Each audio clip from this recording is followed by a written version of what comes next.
On weigh-in this morning, Bruno makes it 3 on the day and Tiako make it 9 in the Barneswood with Cool as a Wren's nice win. Terry Ray goes bang bang with an impressive race-to-race double, including the Ashburton Cup.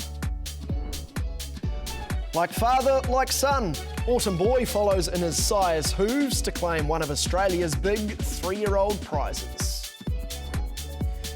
And the countdown is on to a massive weekend of racing. Can anyone catch this Hong Kong star in the Everest?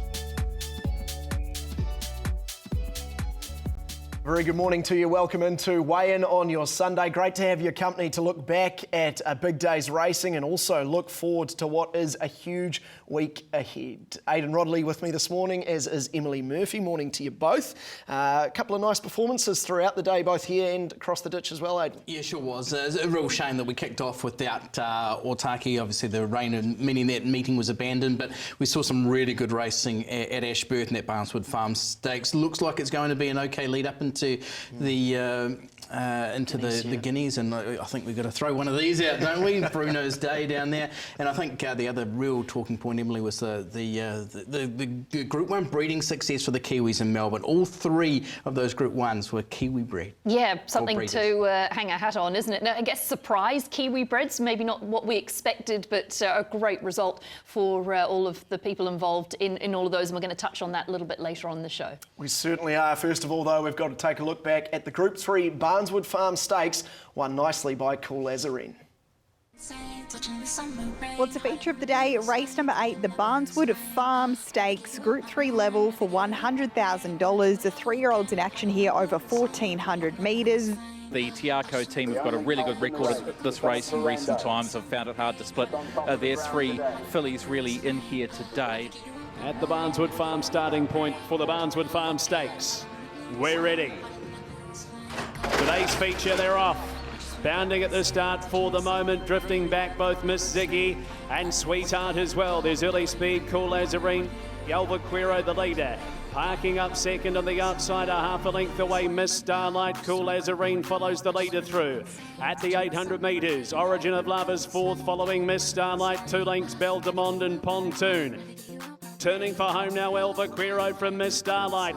Cool as a Wren, Origin of Love, and then Beldemond. Miss Starlight goes up and goes past Alvaquero. Cool as a Wren came out of the pocket to come after Miss Starlight. Cool as a Wren moved to Miss Starlight. Coming after those, a lot to go. Miss Ziggy's running on wider. Cool as a Wren struck the front from a lot to go. And Miss Ziggy, it's Cool as a Wren for the Barneswood Farm Stakes. Cool as a Wren won it and beat home. A lot to go, third either Miss Ziggy or Beldemond.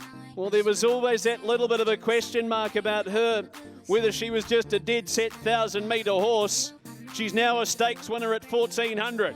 Yeah, honestly, like they were all 3 fillies were pretty hard to split, but we sort of had the query at the 1,400, but she's just so tough in game. She's got that good, positive racing style. It was a fantastic ride by Bruno, and fair play to the filly. She had to change ground a few times there and was really strong to the line. So a fantastic effort. I can't thank Hunter and the team enough for the job they're doing with her especially, and the whole team down here, and a massive team effort. I spoke with the trainers before the race, and they both told me the horse is ready for this race. Last time no good start, but today is approval. Good track, good bear here, and I don't have instruction. The trainer have good confidence with me, and I was confident with her good race and good win today.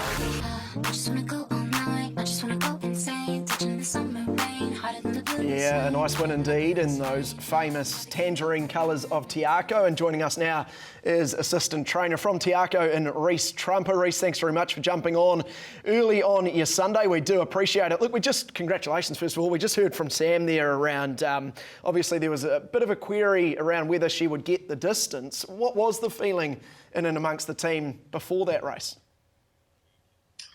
We actually trialled her Monday a week ago out of Riccarton, and she hit the line really strongly. So that was over 1,000. It gave us a little more confidence heading towards the 1,400 metres, but we still had our doubts. But when she drew a nice soft alley, she had no excuses, and it was a great ride by Bruno. And the way she ran it out, she should be able to get the mile and the 1,000 guineas.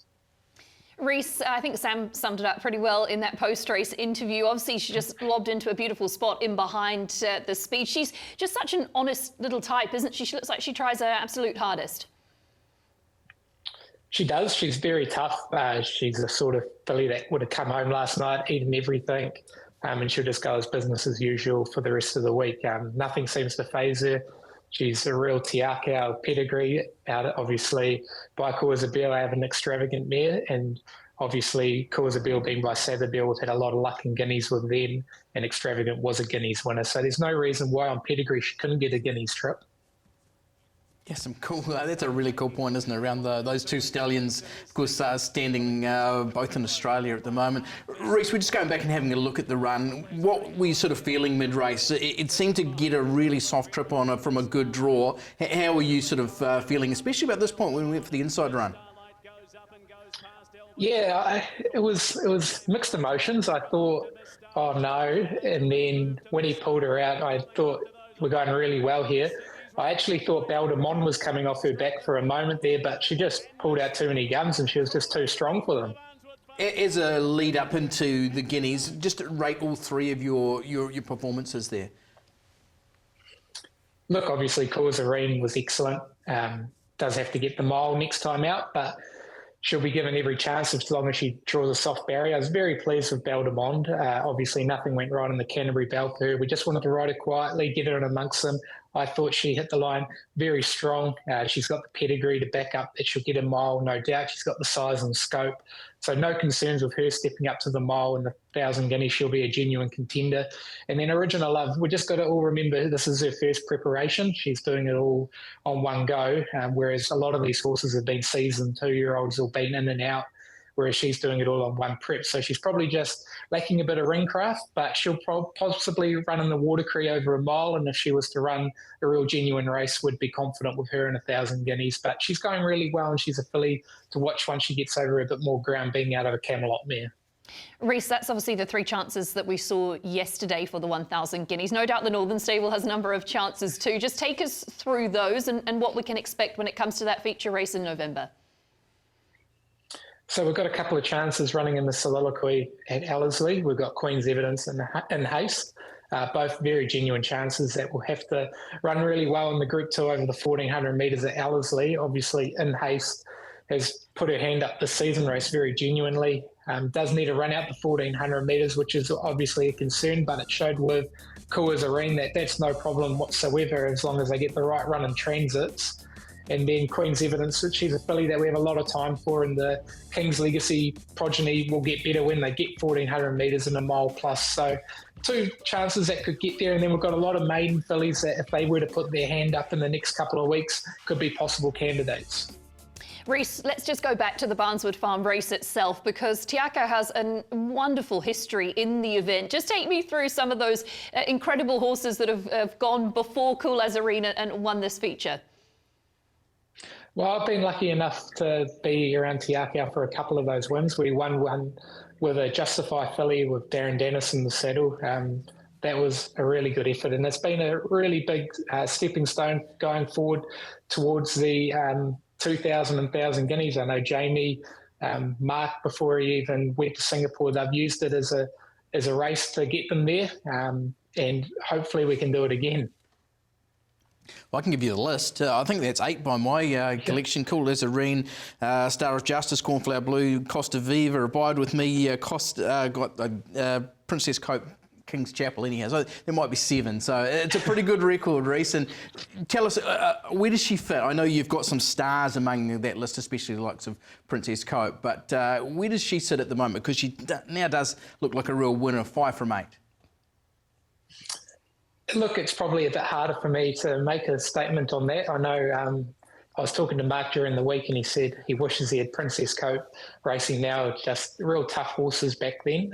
So I don't think you can really compare them to one another. But look, she's a winner. She tries hard, and that's all you can ask for.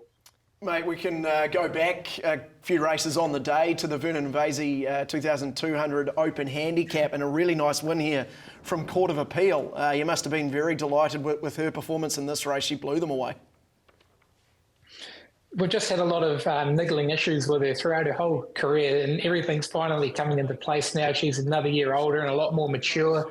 Obviously, the eminence do take a bit of time, but the last race she had of her last season, we penciled her in for the New Zealand Cup, and it's just great that everything's falling into place. And she gets on really well with Bruno, which is a big positive. So she'll have one more run heading into the New Zealand Cup, which will be in the Metropolitan. And then, obviously, the race that we want to win with her is the New Zealand Cup. Races in the Fortuna colours, Reece, and she was a pretty good value purchase, wasn't she? She's rewarding connections now with what she's doing. Exactly right. Patience has been key, and that's what you have to do with these big staying sort of horses. Like, she is a big girl, and she's had her maturity problems along the way. But as I said, everything's falling into place now that she's been given plenty of time, and getting her up over a trip on good ground, she just loves it. Reece, you've placed a lot of confidence in Bruno Quiros, and obviously he really did reward you yesterday for that faith in him. What's giving you the confidence to be putting him on in these types of races? Just tries very hard. He's good with a whip. He puts the horses in the right positions. Mark dealt with him a lot in Singapore, and he gave us a big push to put him on. And I believe he rode his first stakes winner for us in France here at Wellington, and we thought he's the real deal. We'd love to see him up in the north a lot more, but he can ride light, and he pushes them out very strongly. We really like his sort of riding. Reece, no doubt all eyes for the team were on the Toorak handicap yesterday and Damask Rose. Unfortunately, not a whole lot of luck up the straight. It must be pretty frustrating because clearly she is very capable of competing there. She is.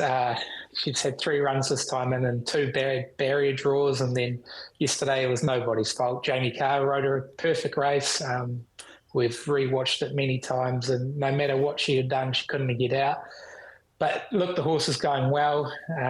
Now we've just got to sit down and make a plan whether she's a Golden Eagle horse or whether we go to an Empire Rose. But she's going really well, and we're very thrilled that she's competing up with them over there. Is your gut telling you anything about out of those 2 options? Oh, look, Mark and Ben will sit down and see how she trots out on Monday. Obviously, the Empire Roses in Flemington, which probably a track that'll suit her, whereas she has to travel to Sydney. So, look, it's probably hard to tell at this point. We'll just see how the noms look for both races before making any decisions. Reece, you had some of your stable stars out and about on Friday at Taupo. Just walk me through the runs and what you thought of them. I'm pretty sure there was Captured by Love, Wild Knight, Trobriand, What You Wish For. If I've missed any, please add to the list. But just let the viewers know what you made of their runs. Captured by Love was excellent. Look, she drew wide, just had to go back from the draw. Probably got back a few spots than we would have liked to have, but she ran on really strongly. It was great to see her hitting the line so good. It's a real tight track around Taupo, so it doesn't suit a big horse like her. As Wild Knight drew very wide, just had no gate speed early, but really happy with the way he hit the line. Trobriand was good. He got off the ballot, so he was pretty badly placed in the handicaps, and as you can see, he's got really bad interference at about 250, but he's going really well. And then Talisker and What You Wish For, just both horses having their first up runs, that'll take real strong improvement off that. But all in all, we can take a lot of confidence out of those 5 going forward. Just need really good ground. It's not ideal running 5 horses in a race, but when all the tracks you can get are heavy in the North Island, it's very hard to place them.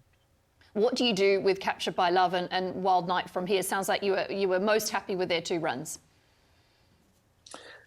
So they could possibly both run on James and Annie Sarden Memorial Day at Te Rapa. I think it's the 27th, Labour weekend. There's an open 1,400 metres there. Both of them are probably penciled in to run in that TAB mile at Wellington in December, the weight for age 1,600. That's their main goals, all going well throughout the season. So that's where you'll most likely see them.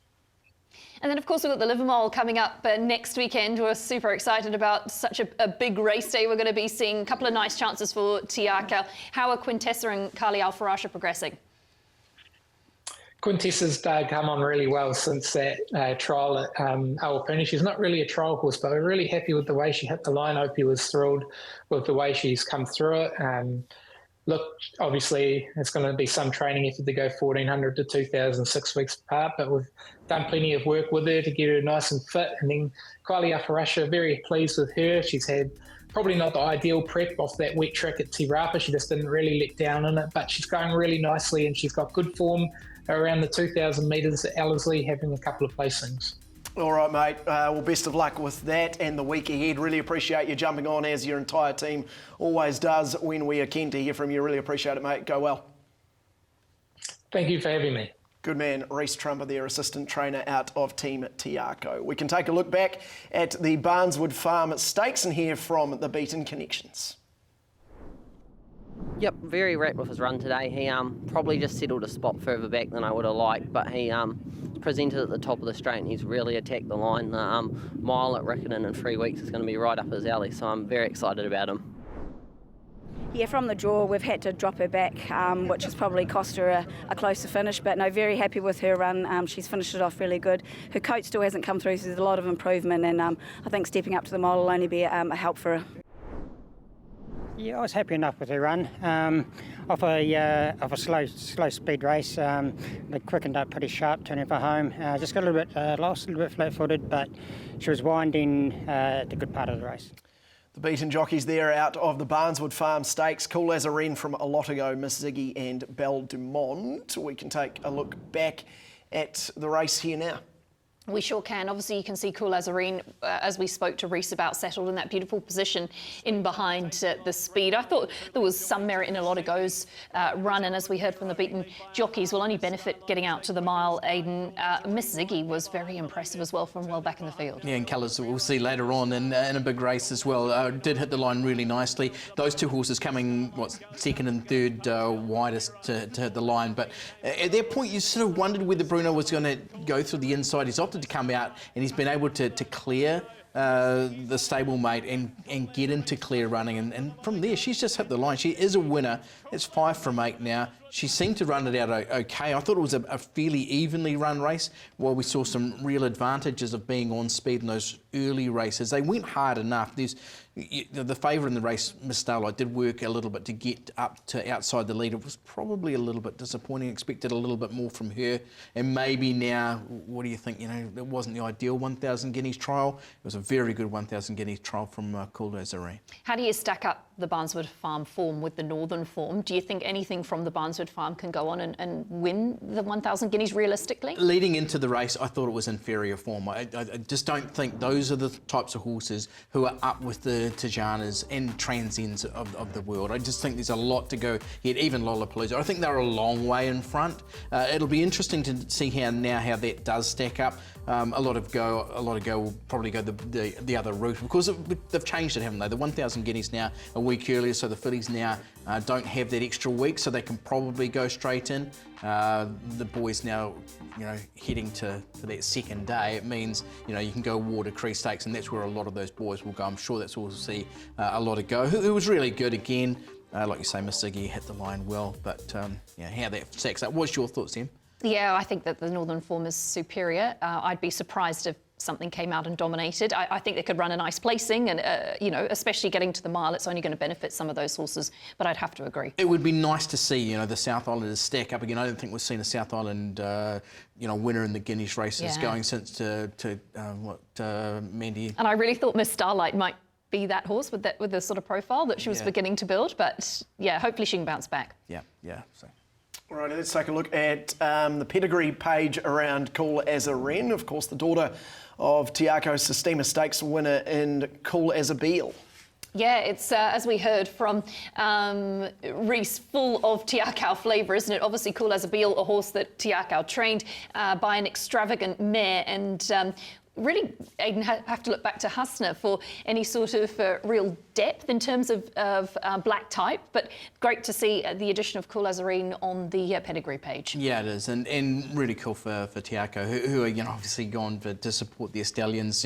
Cool as a Beal was a terrific winner of a Group 1 after winning a Karaka Millions, and Extravagant, still one of the fastest 1,600 metres horses we've seen, won this 2,000 guineas by I think 9.5 lengths, won a B City Group Sprint or a Waikato Sprint by about the same margin as well. Just going back, it was La Diosa, that filly who won for the South Island, Matt and Mandy Brown, back in 2016. Okay, well, just before we get you to a break, you might have heard A little message from Bruno Queiroz in Portuguese after his win yesterday. Our team have done the hard work and translated it for you so you can hear it yourselves. And you have a message for your supporters back home as well. Yes, of course. My family in Brazil, pai, mãe, irmã, primo, amo muito vocês. Minha namorada também ficou em Boston em casa acompanhando. Então, sei que vocês são minha base aqui. Estou me dedicando a cada dia para obter essas vitórias e vocês sempre serão a minha base. Great stuff. Fantastic to hear from Bruno. What was Palmerston North in Portuguese? Did you get that one? You can use it on the radio one day. That's outstanding. Righty, I'm going to have to compose myself and take a quick break here on Wayne and look back at the rest of New Zealand and Australian racing on the other side of this break.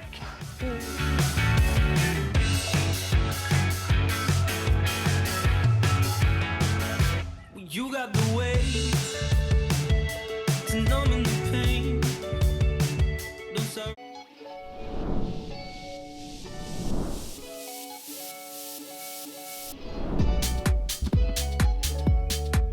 Welcome back into Weigh-In. Well, we've looked particularly at the feature on the day down at Ashburton, and now we can take a look back at some of the rest of the card there in the South Island. And first of all, at a race that we have touched on with Rhys Trumper, the Vernon and Vasey 2,200 metre open handicap, won really nicely by Court of Appeal here from In Vegas, Musayev and Vague. It was a one-horse affair, wasn't it? An absolute demolition job by Court of Appeal. I think this can be a stayer that we can follow heading forward. Obviously, as we heard from Rhys, just time has been beneficial, a slow-maturing type that has really relished being given a little time. Talked a little bit about how Court of Appeal can be a little bit tricky, and Bruno's established a good relationship with this horse and just puts a big margin on them, and I think is most definitely a horse we can watch heading into the Metropolitan New Zealand Cup with a nice weight. Didn't the gates open for him on the bend with Full of Gusto just running out, and it just meant he was able to get an ultimately clear run.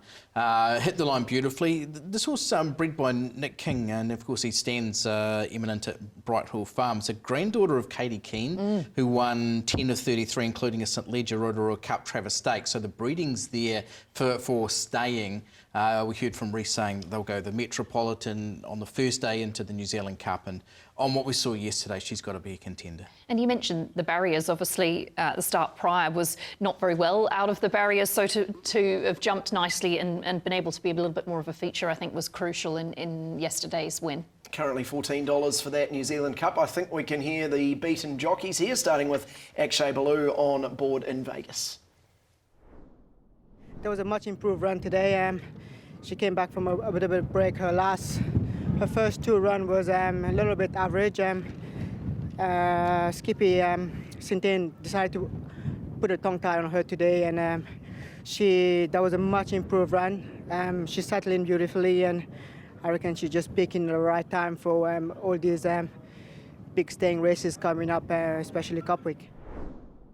Had a real lovely trip. Just got caught a bit flat-footed again, and then had Amalfi kind of come back on him in the straight. But he's starting to show that he's looking for that 3,000 metre races. So the plan is now to go to the road to Jericho.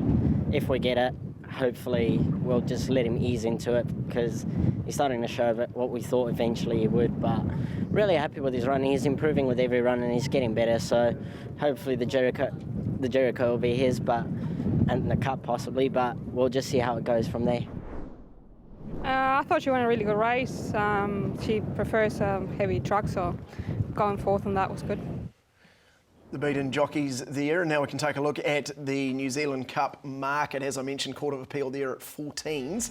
Anything else stand out for either of you two in this market? Well, one thing about that, going into the race yesterday, Court of Appeal is only a rating 72 horse, so maybe she gets, say 6 points for that, would take her to 78, but she's still touch and go to get a start, especially if the top four in the entries come over. They're all from the Waller Mar stable, so two each. Mezzabine, of course, who won this race last year for Tiako, nowadays with Chris Waller. Interpretation, who's been here before, Etna Rosser and Wycliffe. Who knows, was terrific last week, and I think probably a worthy co-favourite, but it's very much a race that there's a lot of water to go under the bridge yet. Emma, how'd you see it? Yeah, exactly right. I think it's one of the trickiest races of that week, and you get a number of horses with even chances, and a lot of it comes down to the race shape and how things unfold on the day. We've seen some great stories and wonderful results previously. I'll be waiting a little bit closer to the time, maybe even post-Metrop to make a decision around that. Well, from the stayers to the sprinters we go. We can take a look at the Open 1200, won by Spot on Time from Illicit Dreams, Third Decree and Insatiable. Spot on Time was a horse that seemingly everyone was picking for this race, and a really nice training performance here. Yeah, it sure was. It's got a good horse's record, Spot on Time. Just a 6-time winner in 11 starts, knows where the winning post is, the son of Time Test. He's got putting together a good horse's record. Having said all that, Aidan, I think there's a number of runs in the race of horses that are tracking along really nicely and we can follow. Third Decree would have to be one of those. Last, making its way through the field with the 60 kilos. I think it's right on track for some of those assignments during Cup Week. And Texas Dolly was unlucky as well, making ground down the middle of the track after being wide throughout. Yeah, in a race that did favour those closer to the speed, they were the two runs, definitely. Texas Dolly under the big weight, stepping up in distance from a wide draw. There's just so much in that run to say the campaign's going well, but take nothing away from this winner. He's a really good horse, Spot on Time. He trialled beautifully leading into it. Like Emily said, his record is fantastic, 6 from 11. I did speak to Terry Ray earlier today and sort of said to her, here's a horse who you could go stewards, but they said this time last year that their whole aim was for the TAB mile, the middle day 1600 metre test, and that's the race they will target. They will keep to the shorter distances with Texas Dolly, who will go Pegasus into the stewards through New Zealand Cup, where she was happy with them both, obviously. Just a little bit disappointed with the way the race panned out for Texas Dolly. And you mentioned Terry Ray. Obviously, she had a wonderful day on the card. We're going to get to a little bit more of that, but it was a race-to-race double of 2 open handicaps with a team that was beautifully prepared, Aidan. Yeah, absolutely. She does a terrific job. Terry doesn't give a lot to us. She knows. I think we know better than go and ask her for post-race interviews now. She said she just about gave me a crocodile roll one day when I asked her, but she does a fantastic job, and she got good success yesterday. Crocodile roll. There you go. I can't say I've added that to my broadcasting resume yet. I want to see that, Terry, if you don't mind. Wayne's new segment, the crocodile roll. Speaking of the Ashburton Cup, let's take a look back at it. And of course, you mentioned the TAB mile, and there's a few horses here that are, I think, aiming up for that. Sir Albert from Sprocket Rocket, Master Marco, and Cognito. Yeah, so Terry's saying that that's the aim for Sir Albert. She's really happy with this horse. Probably steps to 2,000 metres of the Spring Classic at the next race, and then they'll drop back to the 1,600, she said. But a really good ride here from Bruno, was in the right spot, and again, just capitalised. I think we're seeing a fair bit of this. Trail, one off the fence and hit the line really nicely. Outside that, runner-up was really good in a race that was probably fairly evenly run, but not a bad race. Yeah, I thought Sprocket Rocket obviously surprised with the odds to get up and place, and Cognito, I just wondered if the weight sort of took its toll late in proceedings, but 9 runs since Sir Albert had last won, but obviously the riding was on the wall with that lovely placing last time to the races and then in the win today, so shaping up well. One thing about yesterday's racing out of Ashburton, there seemed to be a real advantage to those drawing in. If you were in, you got to the rail. We saw that especially early on. Tell you another meeting we saw that as well. It was at Taupo on Friday. If you drew in, you just had such a big advantage. And Ashburton, it's one of those tracks where you really don't want to have to be forced to make your run 4 and 5 wide. So there was definitely advantages to those. So if you were going back through the form and you see a horse who's back and coming wide and making good ground, then I think definitely play the forgive card. I feel like you mentioned Taupo on purpose, or to help me out anyway, because that's a great segue into our next race to take a look at. It's, of course, in regards to the TAB mile as well. This was the Open 1300 won by Churchillian, captured by Love, who we mentioned before, the Odyssey and Blissful Bell. There's a really nice story around Churchillian, actually. Obviously, there was an article on NZTR, has sustained a hock injury and needed a long layoff, had some torn ligaments in the hock injury that was quite difficult to establish where the injury actually was. And then when it was found by the veterinary team, needed that layoff.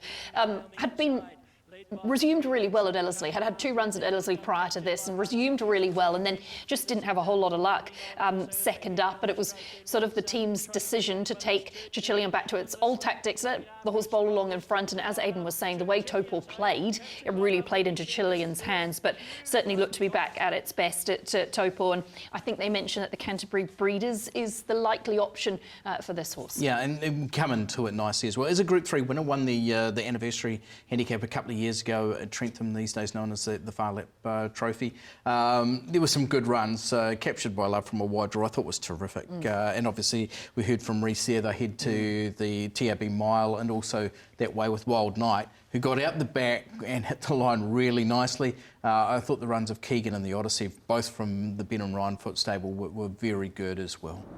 Well, that wraps up things in terms of Ashburton here as the market for that TAB Mile. Tardelli, your current $6 favourite.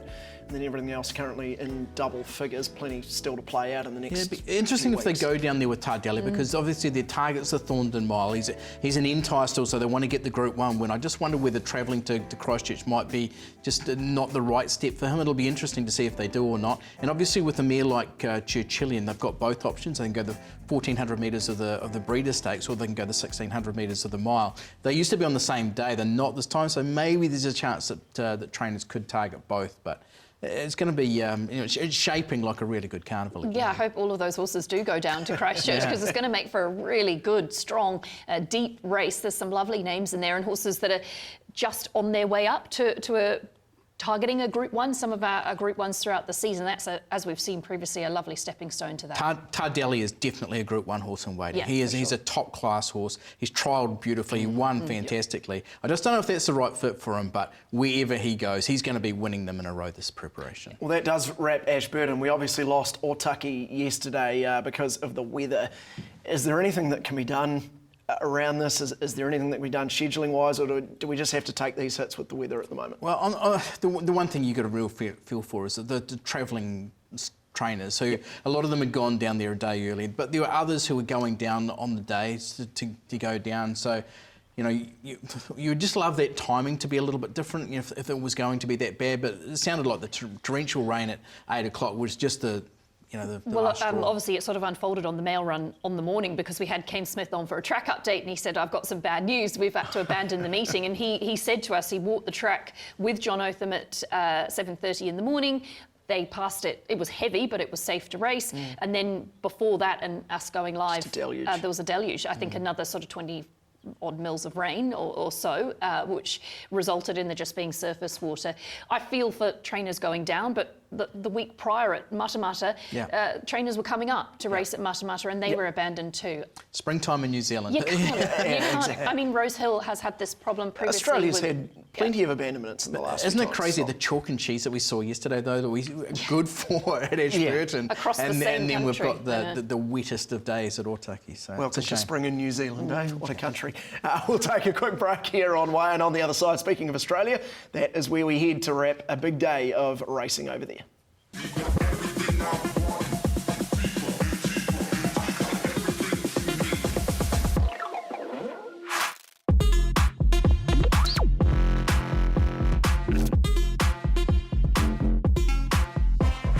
This horse was never getting beat. Court of Appeal.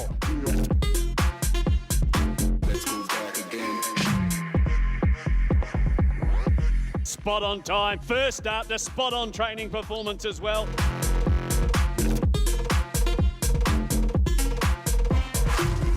He zooms away with the Ashburton Cup. Sir Elbert.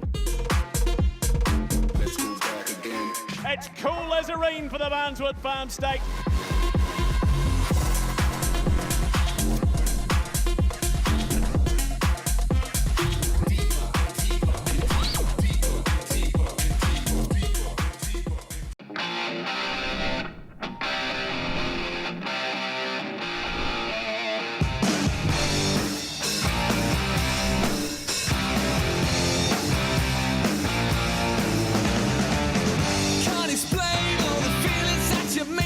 Globe is going to upset them. Globe wins.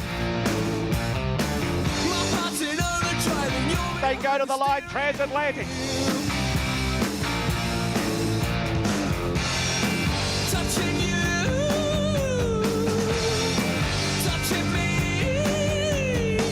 Autumn Boy, a star in October.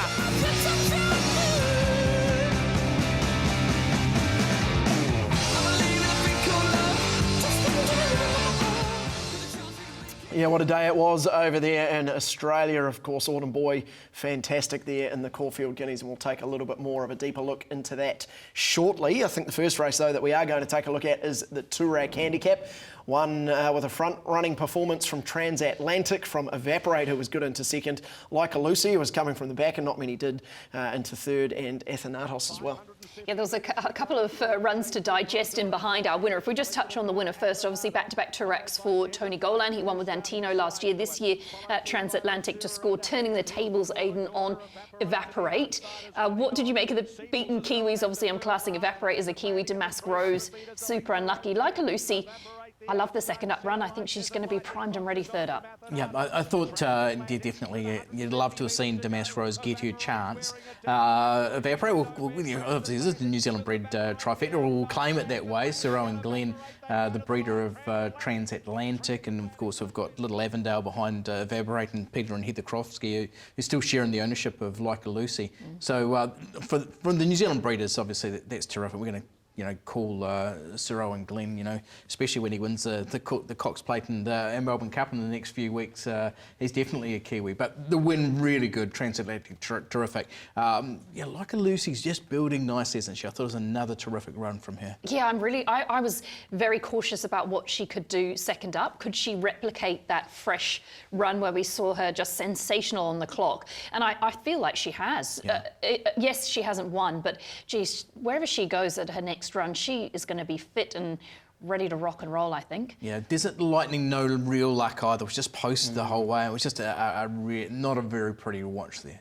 Fun fact about your winner, pedigree-wise, as Aidan mentioned, bred by Go Bloodstock, but Transatlantic, the third winner and first at stakes level out of the Group 1 ATC Oaks winning Darcy Brahma mare Gust of Wind. Gust of Wind, the last horse ever to defeat Winx. Yep. So there you go. John Sargent trained too as well, so we'll take every Kiwi link we can. Okay. We love fun facts here on the way in. I think we can hear from some beaten jockeys, starting with Blake Shin on board Evaporate. Look, he was gallant in defeat. I think winning that Sandown Stakes against Transatlantic, getting the weight penalty probably was the difference, but all in all the horse had a reasonable run, 3 wide with cover. Norton bid on today, he raced a bit more truly and he went down fighting. I thought it was an admirable effort. Good run, just had to concede a bit more ground than I would have liked from the wide draw early to find cover. Left a touch flat-footed on the corner, but was good late. Enormous run, just no luck at all. She's been knocking on the door for a while, this horse. She's got it in her, just needs some luck. He copped a lot of interference up the top, at the top of the hill. Genuine excuses. I hope he comes through the run okay. The beaten jockeys there out of the Toorak Handicap. We move right along to the Caulfield Guineas. What a race this was, won by Autumn Boy from Planet Red Observer and Vin Rock. And Damien Lane and Chris Waller go back-to-back in the race that they both won in combination on Private Life last year.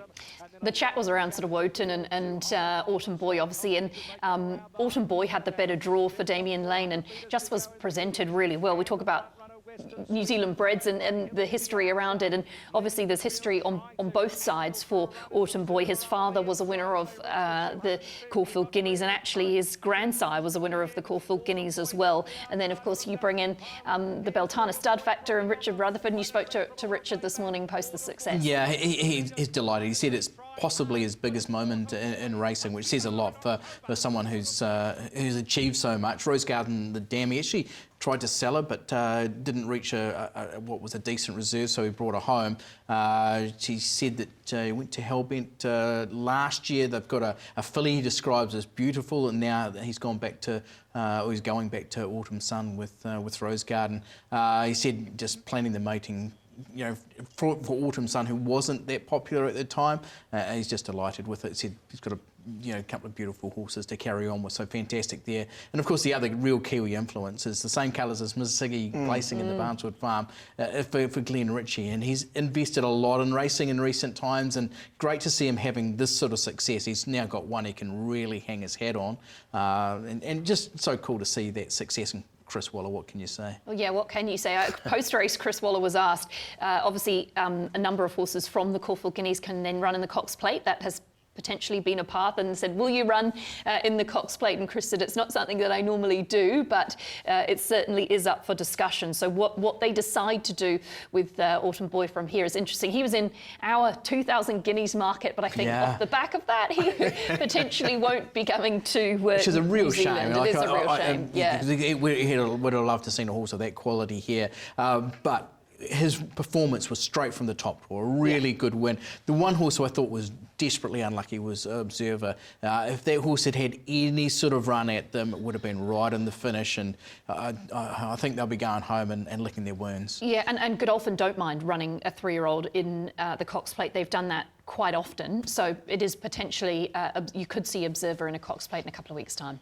Alrighty, we take a look back at the Might and Power Stakes now, won by Globe from Treasure the Moment, Buckaroo, and he's a shocker. A 4-horse field, and geez, Blake Shin just toyed with them here, didn't he? It was just an interesting a brilliant race. brilliant ride from Blake Shin. And you look at the sectionals of this race. They've run only like 59 for the last 1,000, but then he's quickened and he's running 56, and he's just run them off their feet. He's turned it into a sprint, and he's been able to get rolling at the right time. Just a super ride.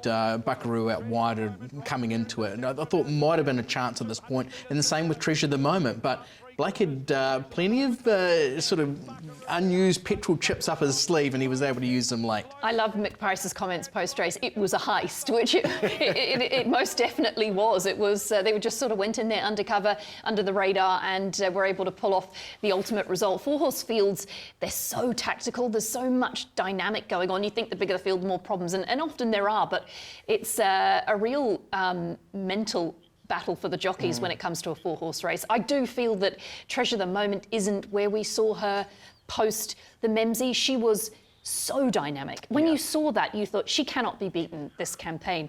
I just don't believe she's quite there. They know far more about training than me, but I hope they turn her out and come back in the autumn. She's too good to be racing like that. Well, she had that slight bout of colic, and it seems like she's never been the same since, right? Yeah, I'm sure that's a problem. Yeah. Just takes it out of them more than you think, and at that level, you can't have those little things going wrong. You need them at 150. Well, you and Damien Lane had similar thoughts, I think, because we can hear from the beaten jockey, starting with Damien Lane. First thoughts are disappointed. She travelled comfortably throughout, thought I had the race won at the 600, just had to bide my time and go when it was right, and then upon straightening I was beaten. She really laboured late, really unlike her. Normally when she travels that strong she really quickens, so yeah, first thoughts are disappointed without dissecting the race, going through the sectionals and everything like that, but I would expect at her best she'd go past Globe. Yeah, I was happy with him. I thought he was just a tad below his best because he was there to win, and he just grinded it out at one pace. Okay, so that's the reaction from jockeys. Brilliant ride, as we said, from Blake Shin. And this has got a really cool feel-good story back home here, well, especially in the Waikato, with Barry Donoghue, who's an Irishman who rode in point-to-points over there. He did a bit of braking. I think he had broken Cheltenham Gold Cup winner before coming to New Zealand, where he actually rode over fences, won races as a jumps jockey. He's turned himself into a really good businessman as a preparer of 2-year-olds for the ready-to-run sales. And he just basically got a mare who he wanted to, breed from, have a bit of fun with, and he's been able to breed a Group 1 winner. So amazing story. Unfortunately, the mare did die a couple of years ago with laminitis, but he just said it was brilliant. He said it describes what he's doing. It's just a bit of fun. Obviously, losing the mare, he said, was bittersweet, but very cool. And of course, by Charm Spirit, who stood at Windsor Park Stud, or stands at Windsor Park Stud, and his good mate Dave Murter was actually leading Charm Spirit when he was mated with Bonnie Doon was mated there, and unfortunately we lost Dave a few years ago. So there's that about it as well, a real sort of poignant sort of part of the story, but really cool for Barry, and congratulations to him. Yeah, and Barry's offering a half-brother to Globe by Ace High at the New Zealand Bloodstock Ready to Run sale at Karaka next month. Lot 248 if you're interested in purchasing. Obviously got a massive pedigree upgrade with what we saw yesterday, but came out of a trial at Taupo in 2022 for Toby Altridge and purchased privately for Roll the Dice Racing by Phil Cataldo, who we see so often in these private purchases. A good spot, and is delivered for Connection. It just shows that it really really is a rags to riches story here, and that ace high that Emily's talking about, that was the last one that the mare offered. So that it will be a pretty cool offering for BMD Bloodstock at the Ready to Run. Sounds like Emily's got her eyes on that though. You might be in for a bidding war if you want a piece of that. I think Mick Price might be up against it. I think he'll win. To Sydney we go now, and a couple of races out of there. Lindemann winning the Hill Stakes. I thought this was a really strong front-running performance. It sure was. Lindemann's such an intriguing horse because he was, of course, a winner of the 2023 ATC Rosehill Guineas, and he was gelded after losing his form, and he's just come back as a new man, gelded, and this was the most lucrative... yeah, I walked into that one, didn't I? His most lucrative win, $2 million up for grabs in the Hill Stakes, and when he gets things his own way in front, he can be very effective. Yeah, it was a very good ride again. Just got the sectionals absolutely bang on, and of course in the colours that we saw Conasana win a Westbury Classic in Debbie Peterson, who will whop at Bloodstock, but a very good win. Some nice ones in behind. I thought the Go Racing horse Maison Louis, who was Queensland Derby winner, was hitting the line really nicely, and behind looks to be coming up nicely for the preparation. Jockey's comments echoed Aidan's sentiments. He's a little bulldog, has done well to pick up to finish in third spot, so definitely a watch around Maison Louis. Kerry McAvoy, attrition, they were really happy with his run as well. Would have liked to have been in a bit more prominent spot, so things just not going the way on the day. To the Ellen Brown Stakes we go. This was won by Headley Grange from Gringotts. General Salute and Willie Do It was into 7th. Headley Grange, a runner who was 3 wide with cover the trip, finished off the race nicely. Yeah, exactly. It was another very, very good win from a horse who really is a winner. That's now 11 from 22 for Headley Grange. Just going back into Willie Do It. I thought he paraded a little bit fresh. I just looked at him in the yard from the pictures we're getting, and there were a few signs of things that just not quite right. He did hit the line okay though, 1400 metres too short for him, and they were sort of making those excuses. Kieran McAvoy in his post-race for my racehorse was happy enough, just said wait till you get deeper into the preparation over more ground, but the winner very good, and I thought Gringotts terrific into second as well, the Kiwi bred by Totra Park stud. Yeah, I think the big dance is next on the agenda for Headley Grange, who just keeps finding a way to win from those wide draws. So they'll look forward to that. And yeah, he's been delivering and winning well. He knows where the winning post is, that's for sure. Well, speaking of big dances, there is certainly one, well, there's a few this weekend, but one in particular there at Sydney. And we've looked at the racing from the week. Now we can look at a trial that I think was probably one of the most watched trials in history. This is Ka Ying Rising as he builds towards the Everest. Everyone's given their thoughts. Now I want yours. The trial is the trial, but I just think the hype around this race, I think the trial itself, the way they get 1,000 people on track, the banter between trainers in Sydney and David Hayes, Zach Purton, he's not right, he's not up to it, they can't win without a run under their belt. God, it's adding so much to the race.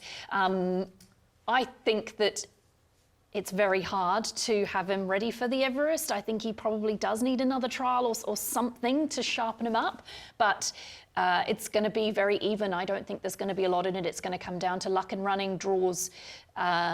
He has a task on his hands. As we knew, it is not easy to come from Asia down here, not run and perform at your absolute peak. We saw Romantic Warrior, that fresh run. He won the Cox Plate, but he was fresh at Flemington. He did a few things wrong, then came out and was so dominant. I just think it's a tough thing to do. If he brings his best Hong Kong form, he's obviously a massive contender. Jolly Star was terrific in that trial as well. And of course, that barrier draw at 9 p.m. on Tuesday on track, so we'll have coverage. I'm not too sure if it's exactly live, but we'll have the coverage. In fact, 10 p.m. they're telling me so, and it will be live. Okay, so that's where we're coming through. It'll be interesting to see what they do this year. They bring out, they pull all the stops out for those barrier draws. Circus, hasn't there been? Circus last year and on the Sydney Harbour Bridge. Yes, the Sydney Harbour Bridge. It is quite the bonanza. Peter V'landys will have something up his sleeve, I can promise you that. Sure. And he's going to join Michael Guerin on the Guerin Report tomorrow night, actually. But we will take a quick break here on Way, and on the other side, we find out our moments of the week and our Weight Watchers as well.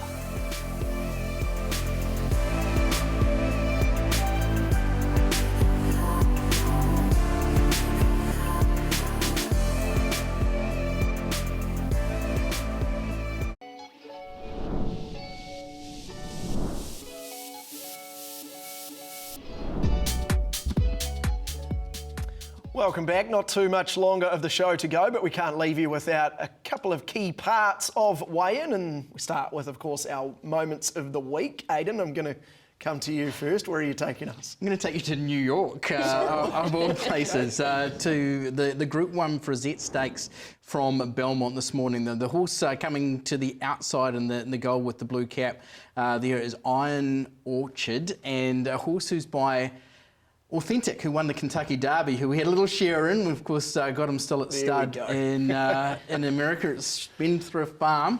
Iron Orchid goes 3 from 3 under Joel Rosario, prepared by Danny Gorgon. And this is cool because this is Authentic's first Group 1 winner as a stallion. They dropped this price down to $15,000 after opening at $75,000 when they retired him to Spendthrift all those years ago. But that's pretty cool to say now that I've got a little share in a Group 1 winning stallion is pretty awesome. Yeah, your Group 1 stallion owner. Yeah, well, exactly. Only my little tiniest of all shares. Still counts. No one needs to know that part.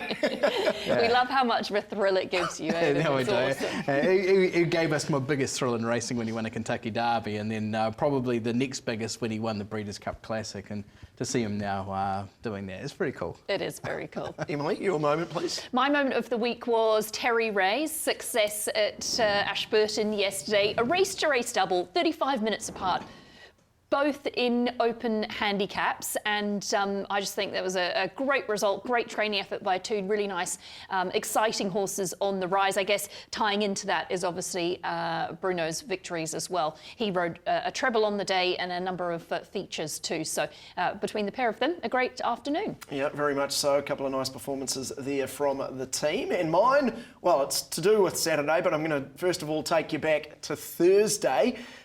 With Rosso's win yesterday that was pushed very hard by Sam Weatherly on Out the Gate.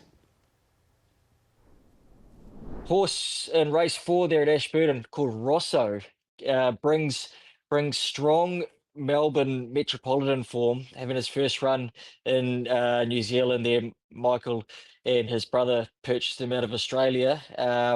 Look, I think he'll be winning, and I think he'll be winning for fun. Rosso's put them away. He's going to blow them off the racetrack first up at NZ. Rosso, hands and heels, eased down to the line, won it by 2 lengths. Well, he certainly did win for fun, and on behalf of everyone who was able to get a little bit of piece of that at the TAB, thank you very much, Sam. Really appreciative. Rightio. It's a good show on Thursday too. Really enjoyed when you're that close. We were that close to 32,000. Michael Pittman there didn't really reveal the price yesterday, but it's not hard to go online and search it. $47,500 that John Pittman paid for this horse on an online auction in Australia. Brought the horse over, and $23,000 was the winning stake yesterday. So that's always half done. He declared it on Out the Gate. He declared it on Mail Run in the morning, and then interviewed the Pittmans during the day, and they said, "Oh, we're not sure that trying to play it down, but it lived up to expectations, which is what you always want." Yeah, too right. Thank you very much, Sam, and thanks to Saddlery Warehouse for those moments of the week. We move along to our Weight Watchers. Aidan, you're up. I'm going to continue with Emily's theme of the Terry Ray runners. She had a very good day. Having a look here at just a check that Bruno gets on Professional Lads. You can see there it goes back. Now, Jasmine Fawcett has been suspended from that incident, but I'm sure that costs Professional Lad the race. They'll probably still press on to the Watercree Stakes now at Group 3. This was a race with the first 4 and running the first 4 home, basically, and Professional Lad, after copping the check from that far back, was terrific. Is a very promising 3-year-old. Really nice. I'm a bit cheating this week, and I'm sticking with your theme from your moment of the week, because I've gone with Rosso, who I just think is beautifully placed down south and is going to put together a number of wins in pretty quick succession.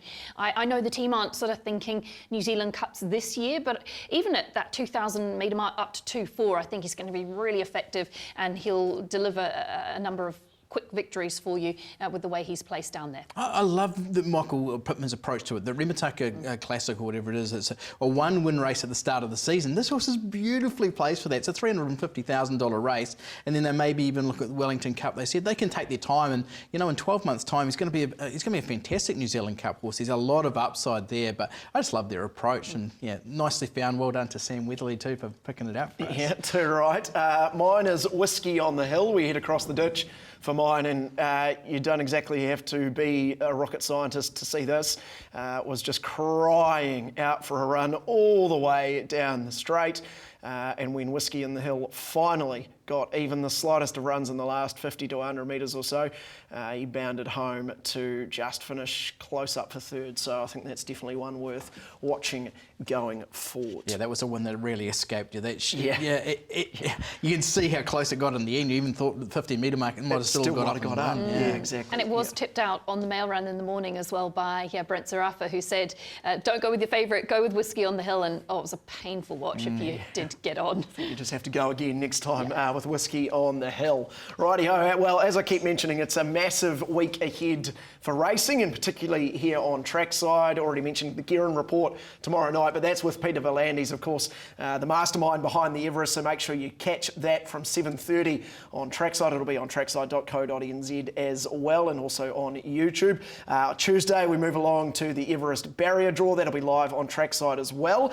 On Wednesday, it's running the numbers with BP and Stephen Hunt, who crunch the numbers around the big races for the weekend. We have the form and the leg up as well. Full coverage on Saturday with Big Saturday, of course, the mail run as well, and an out the gate special live from full time, a hosted pot there that you can definitely get involved in.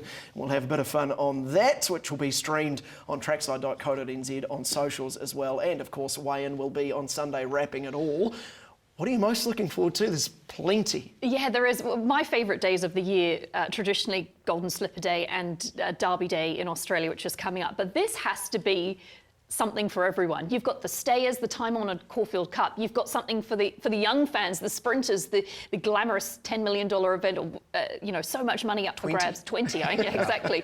And then you've got our Group 1, where our best 2,000-metre horses go head-to-head. So I don't think there's one in particular. There is something for everyone. It's a bonanza. I think the good thing about the 11 Mile Classic is we're going to see some real depth of quality there. We've got Waitak and Ladies Man and Sharp and Smart, who looks to be going well. Yeah, and obviously some really good horses there. But that 3-year-old Felice race, the Soliloquy Stakes, I think it's a key 1,000 guineas. You've got Lollapalooza in haste. Tajana is going to be really hard to beat. So there's a lot to look forward to there. And Caulfield Cup ahead of the Everest for mine. Okay, fair enough. Questionable decision. I just like all three. But that is all to come here on Trackside throughout the week. Enjoy your week of racing, and we will see you here on Weigh In anyway, same time next Sunday. Go well. Have it.